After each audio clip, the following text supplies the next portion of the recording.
Hey, so welcome back to North Fork. I'm Derek. Thanks for joining us today. So, where are you? Jeez, there you are.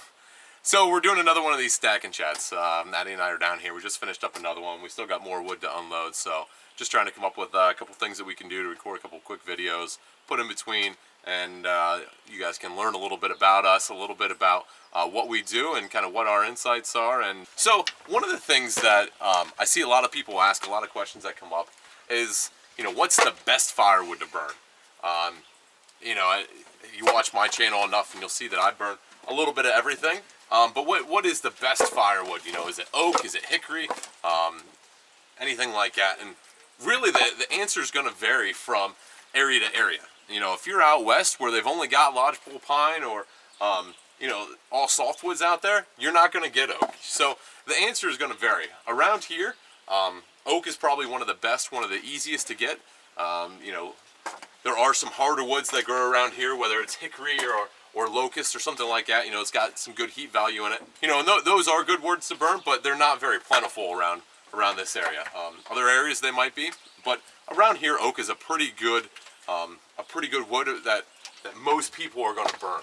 It's going to get your most heat value. You look up on the internet, you can find charts that show the heat value that's in different woods and stuff like that. And again, this area, a lot of people like the oak, whether it's red oak or white oak. Around in my woods here, we've got a lot of white oak, so that's what I burn, mainly white oak. But there's also maple. Hard maple's pretty good. This is actually silver maple, which isn't too terrible. So another wood that's been pretty plentiful in the past couple years is ash. So I don't see any ash right here, but thank you, Addison. That's a piece of ash. So ash that is a pretty plentiful wood that's around here because the emerald ash bore's killed a lot of trees. Pretty much all the ash trees in the area, in this area, are dead or dying. So a lot of people are cutting them down. There's a lot of that firewood. And some people, they kind of turn their nose up at it and say, well, I'm not burning that because, there's not heat value in it. But I'll tell you, you can get ash cheap, if not free, and it burns really well. One of the benefits to the way we burn firewood, the way our system is that it doesn't really matter what wood type it is.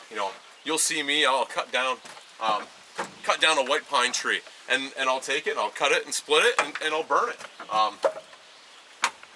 Because the majority of our wood, about 6 cord a year, 6 to 8 cord, is burnt in our indoor wood boiler. It's a gasification boiler, and it's got a storage system on it. So I'll load up the boiler.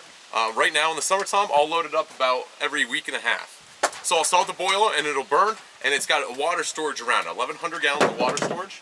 And as that boiler burns, it heats up that water storage. And if I'm burning oak, I might only have to put that load in there and start it up and burn it, and then that's it. If I'm burning pine or maple or something, aspen, something, real light wood, I might have to load it up a second time as it's burning. I have to monitor it a little bit. And I just watch the water temperature and the temperature of that the boiler is. If it needs more wood, I just throw a couple extra pieces on. So that's the benefit to us, and the way our system is, and why I don't really care what type of wood it is. I like oak because I have to cut less of it, but this maple, this was free. There's some basswood here. This ash was free. Again, I'm not gonna turn down free firewood. I've got friends that they say, hey, you burn wood, you want some firewood? Yeah, absolutely, I'll take it. It's a lot easier for me to drive my truck, to work and pick up a load of wood after work than it is to come out here and drop trees and worry about where they're gonna fall and brush and limit them out and all that kind of stuff. When I can just go pick it up, basically. Now, I'm not gonna go out and buy firewood because I've got more than enough here. But, if it's free, yeah, I'll burn it, whatever it is. So again, to kind of wrap up here, what is the best firewood? And it depends on your situation, your location, what the best firewood is for you. It's going to vary. For me, it's whatever I can get cheapest and easiest. I don't care what it is. As long as it's dry, my boiler will burn it, and it'll make hot water for us, and that's all that matters. For other people, they might need... They might have a very uninsulated house and they need as much heat value as they can, and they're going to look for that oak or that hickory. Other people, they might be willing to pay that premium price to get that good firewood, so that's the best stuff for them. It all depends on your situation and your location. may not answer your question, but it's going to vary. It's just dependent on, you know, where you're at and your own situation. So again, for us, you know, for what we do here, this works perfect. You know, I love our hot water system. Radiant Floor Heat's got the boiler with the water storage on it. I run it all summer long for our domestic hot water. In the wintertime, I'm burning every 3 or 4 days. And we don't use much firewood at all. Works really well. So anyway, I hope you enjoyed it. Hope you learned a little bit of something. And glad you came along with us. Addie, do you have anything? Bye. All right, thanks for watching. We'll catch you in the next one.